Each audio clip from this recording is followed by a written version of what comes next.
ओम शांति। 2 नवंबर 2025 प्रातः मुरली। बाप दादा के अनमोल वचन। अपने श्रेष्ठ सम्मान के फखुर में रह असंभव को संभव करते बेफिक्र बादशाह बनो। आज बाप दादा अपने चारों ओर के श्रेष्ठ सम्मानधारी विशेष बच्चों को देख रहे हैं।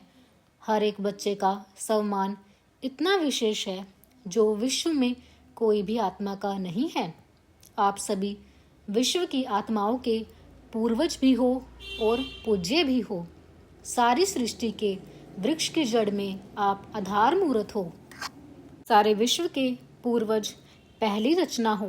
बाप दादा हर एक बच्चे की विशेषता को देख खुश होते हैं। चाहे छोटा बच्चा है, चाहे बुजुर्ग माताएं हैं, चाहे प्रवृत्ति वाले हैं, हर एक की अलग अलग विशेषताएं हैं। आजकल कितने भी बड़े ते बड़े साइंसदान हैं, दुनिया के हिसाब से विशेष हैं, जो प्रकृति जीत तो बने, चंद्रमा तक भी पहुंच गए, लेकिन इतनी छोटी सी ज्योति स्वरूप आत्मा को नहीं पहचान सकते। और यहाँ छोटा सा बच्चा भी मैं आत्मा हूँ ज्योति बिंदु को जानता है, फलक से कहता है मैं आत्मा हूँ। कितने भी बड़े महात्माएं और ब्राह्मण माताएं हैं, माताएं फलक से कहती हमने परमात्मा को पा लिया है ना। और महात्माएं क्या कहते, परमात्मा को पाना बहुत मुश्किल है। प्रवृत्ति वाले चैलेंज करते हैं कि हम सब प्रवृत्ति में रहते, साथ रहते, पवित्र रहते हैं, क्योंकि हमारे बीच में बाप है, इसलिए दोनों साथ रहते भी सहज पवित्र रह सकते हैं, क्योंकि पवित्रता हमारा स्वधर्म है। पर धर्म मुश्किल होता है, स्वधर्म सहज होता है। और लोग क्या कहते, आग और कपूर साथ में रह नहीं सकते, बड़ा मुश्किल है। और आप सब क्या कहते, बहुत सहज है। आप सबका शुरू का एक गीत था, कितने भी सेठ स्वामी है लेकिन एक अल्प को नहीं जाना है, छोटी सी बिंदी आत्मा को नहीं जाना, लेकिन आप सभी बच्चों ने जान लिया, पा लिया। इतने निश्चय और फकुर से बोलते हो, असंभव संभव है। बाप दादा भी हर एक बच्चे को विजयी रतन देख हर्षित होते हैं, क्योंकि हिम्मते बच्चे मददे बाप है। इसलिए दुनिया के लिए जो असंभव बातें हैं वह आपके लिए सहज और संभव हो गई है। फकुर रहता है कि हम परमात्मा के डायरेक्ट बच्चे हैं। इस नशे के कारण, निश्चय के कारण, परमात्म बच्चे होने के कारण माया से भी बचे हुए हो। बच्चा बनना अर्थात सहज बच जाना, तो बच्चे हो और सब विघ्नों से, समस्याओं से बचे हुए हो। तो अपने इतने श्रेष्ठ सम्मान को जानते हो ना, क्यों सहज है? क्योंकि आप साइलेंस की शक्ति द्वारा परिवर्तन शक्ति को कार्य में लगाते हो, नेगेटिव को पॉजिटिव में परिवर्तन कर लेते हो। माया कितनी समस्या के रूप में आती है, लेकिन आप परिवर्तन की शक्ति से, साइलेंस की शक्ति से समस्या को समाधान स्वरूप बना देते हो, कारण को निवारण रूप में बदल देते हो। है ना इतनी ताकत? कोर्स भी कराते हो ना, नेगेटिव को पॉजिटिव करने की विधि सिखाते हो। यह परिवर्तन शक्ति बाप द्वारा वर्षे में मिली है। एक ही शक्ति नहीं, सर्व शक्तियाँ परमात्म वर्षा मिला है।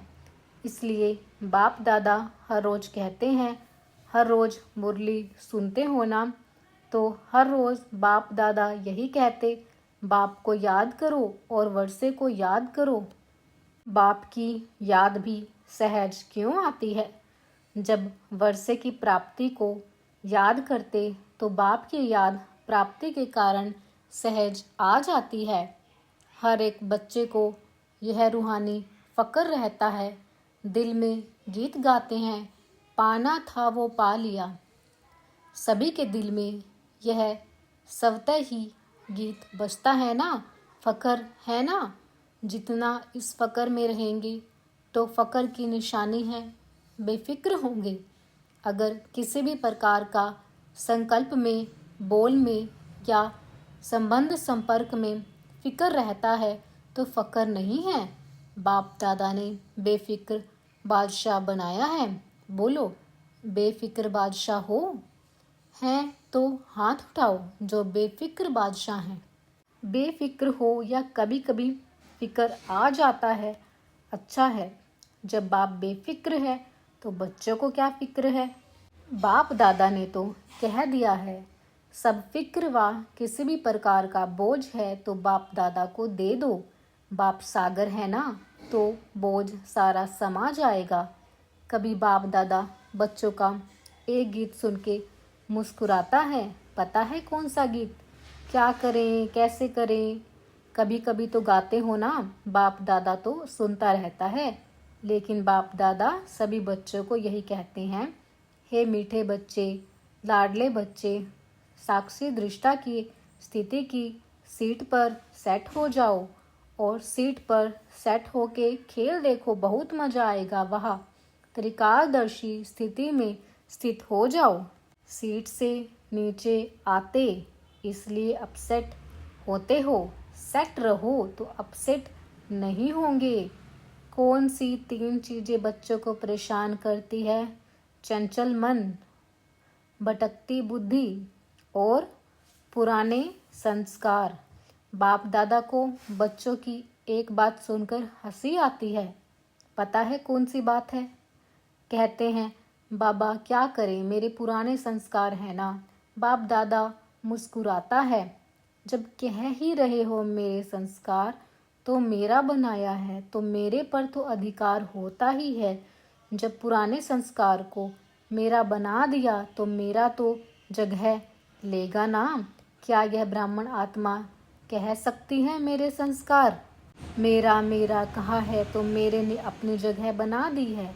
आप ब्राह्मण मेरा नहीं कह सकते। यह पास्ट जीवन के संस्कार हैं, शूद्र जीवन के संस्कार हैं, ब्राह्मण जीवन के नहीं हैं। तो मेरा मेरा कहा है तो वह भी मेरे अधिकार से बैठ गए हैं। ब्राह्मण जीवन के श्रेष्ठ संस्कार जानते हो ना, और यह संस्कार जिनको आप पुराने कहते हो वह भी पुराने नहीं हैं। आप श्रेष्ठ आत्माओं का तो पुराने ते पुराना संस्कार अनादि और आदि संस्कार है। यह तो द्वापर मध्य के संस्कार हैं। तो मध्य के संस्कार को बाप की मदद से समाप्त कर देना कोई मुश्किल नहीं है। परंतु होता क्या है, बाप जो सदा आपके साथ कंबाइंड है उसे कंबाइंड जान सहयोग नहीं लेते। कंबाइंड का अर्थ ही है समय पर सहयोगी, लेकिन समय पर सहयोग न लेने के कारण मध्य के संस्कार महान बन जाते हैं। बाप दादा जानते हैं कि सभी बच्चे बाप के प्यार के पात्र हैं, अधिकारी हैं। बाप जानते हैं कि प्यार के कारण ही सभी पहुंच गए हैं, चाहे विदेश से आए हैं चाहे देश से आए हैं, लेकिन सभी परमात्म प्यार की आकर्षण से अपने घर में पहुँचे हैं। बाप दादा भी जानते हैं प्यार में मेजॉरिटी पास हैं, विदेश से प्यार के प्लेन में पहुँच गए हो। बोलो, सभी प्यार की डोर में बंधे हुए यहाँ पहुँच गए हो ना। यह परमात्म प्यार दिल को आराम देने वाला है। अच्छा, जो पहली बार यहाँ पहुँचे हैं वह हाथ उठाओ, हाथ हिलाओ, भले पधारे। अभी बाप दादा ने जो होमवर्क दिया था, याद है? होमवर्क याद है? बाप दादा के पास कई तरफ से रिजल्ट आई है, सभी की रिजल्ट नहीं आई है, कोई की कितने % में भी आई है। लेकिन अभी क्या करना है? बाप दादा क्या चाहते हैं? बाप दादा यही चाहते हैं कि सब पूजनीय आत्माएं हैं, तो पूजनीय आत्माओं का विशेष लक्षण दुआ देना ही है। तो आप सभी जानते हो कि आप सब पूजनीय आत्माएं हो, तो यह दुआ देना अर्थात दुआ लेना अंडरस्टूड हो जाता है। जो दुआ देता है, जिसको देते हैं, उसकी दिल से बार बार देने वाले के लिए दुआ निकलती है। तो हे पूज्य आत्माएं, आपका तो निजी संस्कार है दुआ देना, अनादि संस्कार है दुआ देना। जब आपके जड़ चित्र भी दुआ दे रहे हैं तो आप चैतन्य पूज्य आत्माओं का तो दुआ देना यह नेचुरल संस्कार है। इसको कहो मेरा संस्कार मध्य द्वापर के संस्कार नेचुरल और नेचर हो गए हैं। वास्तव में यह संस्कार दुआ देने के नेचुरल नेचर है। जब किसी को दुआ देते हैं तो वह आत्मा कितनी खुश होती है, वह खुशी का वायुमंडल कितना सुखदायी होता है। तो जिन्होंने भी होमवर्क किया है उन सबको, चाहे आए हैं चाहे नहीं आए हैं, बाप दादा के सामने हैं, तो उन्हों को बाप दादा मुबारक दे रहे हैं। होमवर्क किया है तो उसे अपने नेचुरल नेचर बनाते हुए आगे भी करते कराते रहना। और जिन्होंने थोड़ा बहुत किया है, नहीं भी किया है, तो वह सभी अपने को सदा मैं पूज्य आत्मा हूँ, मैं बाप के श्रीमत पर चलने वाली विशेष आत्मा हूँ, इस स्मृति को बार बार अपनी स्मृति और स्वरूप में लाना।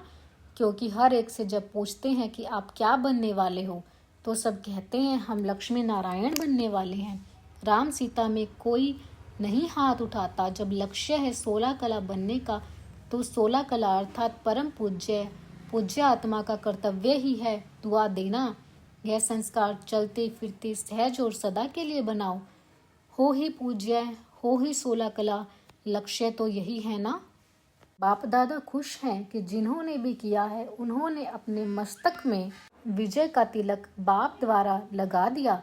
साथ में सेवा के समाचार भी बाप दादा के पास सबकी तरफ से, वर्गों की तरफ से, सेंटर्स की तरफ से बहुत अच्छी रिजल्ट सहित पहुंच गए हैं। तो एक होमवर्क करने की मुबारक और साथ में सेवा की भी मुबारक। पदम पदम गुणा है। बाप ने देखा कि गांव गांव में संदेश देने की सेवा बहुत अच्छे तरीके से मेजॉरिटी एरिया में की है, तो यह सेवा भी रहम दिल बनकर की। इसलिए सेवा के उमंग उत्साह में रिजल्ट भी अच्छी दिखाई दी है। यह मेहनत नहीं की, लेकिन बाप से प्यार अर्थात संदेश देने से प्यार, तो प्यार के मोहब्बत में सेवा की है। तो प्यार का रिटर्न सब सेवाधारियों को स्वतः ही बाप का पदम पदम गुना प्यार प्राप्त है और होता रहेगा। साथ में सभी अपने प्यारे दादी को बहुत स्नेह से याद करते हुए दादी को प्यार का रिटर्न दे रहे हैं। यह प्यार की खुशबू बाप दादा के पास बहुत अच्छी तरह से पहुंच गई है। अभी जो भी मधुबन में कार्य चल रहे हैं, चाहे विदेशों के चाहे भारत के, वह सब कार्य भी एक दो के सहयोग समान के आधार से बहुत अच्छे सफल हुए हैं और आगे भी होने वाले कार्य सफल हुए पड़े हैं। क्योंकि सफलता तो आपके गले का हार है, बाप के गले के भी हार हो। बाप ने याद दिलाया था कि कभी भी हार नहीं खाना, क्योंकि आप बाप के गले के हार हो, तो गले का हार कभी हार नहीं खा सकता। तो हार बनना है या हार खानी है? नहीं ना, हार बनना अच्छा है ना, तो कभी हार नहीं खाना। हार खाने वाले तो अनेक करोड़ों आत्माएं हैं। आप हार बन के गले में पिरोए गए हो, ऐसे है ना। तो संकल्प करो, बाप के प्यार में माया कितने भी तूफान सामने लाए, लेकिन मास्टर सर्वशक्तिमान आत्माओं के आगे तूफान भी तोहफा बन जाएगा। ऐसा वरदान सदा याद करो। कितना भी ऊंचा पहाड़ हो, पहाड़ बदल के रूई बन जाएगा। अभी समय की समीपता, प्रमाण वरदानों को हर समय अनुभव में लाओ, अनुभव की अथॉरिटी बनो। जब चाहो तब अपने अशरीरी बनने की, फरिश्ता स्वरूप बनने की एक्सरसाइज करते रहो। अभी अभी ब्राह्मण, अभी अभी फरिश्ता, अभी अभी अशरीरी, चलते फिरते काम काज करते हुए भी 1 मिनट 2 मिनट निकाल अभ्यास करो। चेक करो, जो संकल्प किया वही स्वरूप अनुभव किया। अच्छा, चारों ओर के सदा श्रेष्ठ सम्मानधारी, सदा सव्यम को परम पूज्य और पूर्वज अनुभव करने वाले, सदा अपने को हर सब्जेक्ट में अनुभवी स्वरूप बनाने वाले, सदा बाप के दिल तख्त नशीन, भ्रिकुटी के तख्त नशीन, सदा श्रेष्ठ स्थिति के अनुभवों में स्थित रहने वाले चारों ओर के सभी बच्चों को याद, प्यार और नमस्ते। सभी तरफ से सभी के पत्र, ईमेल, समाचार सभी बाप दादा के पास पहुंच गए हैं। तो सेवा का फल और बल सभी सेवाधारियों को प्राप्त है और होता रहेगा। प्यार के पत्र भी बहुत आते हैं, परिवर्तन के पत्र भी बहुत आते हैं। परिवर्तन की शक्ति वालों को बाप दादा अमर भव का वरदान दे रहे हैं। जिन सेवाधारियों ने श्रीमत को पूरा फॉलो किया है, ऐसे फॉलो करने वाले बच्चों को बाप दादा कहते सदा फरमान बरदार बच्चे। वहाँ बाप दादा यह वरदान दे रहे हैं। और प्यार वालों को बहुत बहुत प्यार से दिल में समाने वाले अति प्यारे और अति माया के विघ्नों से न्यारे ऐसा वरदान दे रहे हैं। अच्छा, अभी सबके दिल में क्या उमंग आ रहा है? एक ही उमंग, बाप समान बनना ही है यह उमंग? पांडव हाथ उठाओ, बनना ही है, देखेंगे बनेंगे, गे नहीं करना है, लेकिन बनना ही है, पक्का पक्का। अच्छा, हर एक अपना ओके का कार्ड अपने टीचर के पास चार्ट के रूप में देते रहना। ज़्यादा नहीं लिखो, बस एक कार्ड ले, उसमें ओके लिखो या लाइन डालो, बस। यह तो कर सकते हो ना, लंबा पत्र नहीं। अच्छा, वरदान संगम युग पर प्रत्यक्ष फल द्वारा शक्तिशाली बनने वाली सदा समर्थ आत्मा भव। संगम युग पर जो आत्माएं बेहद सेवा के निमित्त बनती हैं, उन्हें निमित्त बनने का प्रत्यक्ष फल शक्ति की प्राप्ति होती है। यह प्रत्यक्ष फल ही श्रेष्ठ युग का फल है। ऐसा फल खाने वाली शक्तिशाली आत्मा किसी भी परिस्थिति के ऊपर सहज ही विजय पा लेती है। वह समर्थ बाप के साथ होने के कारण व्यर्थ से सहज मुक्त हो जाती है। जहरीले सांप समान परिस्थिति पर भी उनकी विजय हो जाती है। इसलिए यादगार में दिखाते हैं कि श्री कृष्ण ने सर्प के शीर्ष पर डांस किया। लोगन पास विद ओनर बनकर पास्ट को पास करो, बाप के सदा पास रहो। अव्यक्त इशारे, अशरीरी व विदेही स्थिति का अभ्यास बढ़ाओ।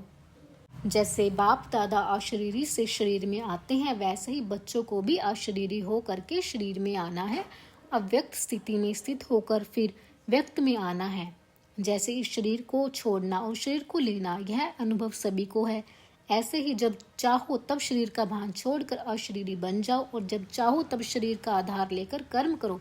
बिल्कुल ऐसे ही अनुभव हो जैसे यह स्थूल चोला अलग है और चोले को धारण करने वाली मैं आत्मा अलग हूँ।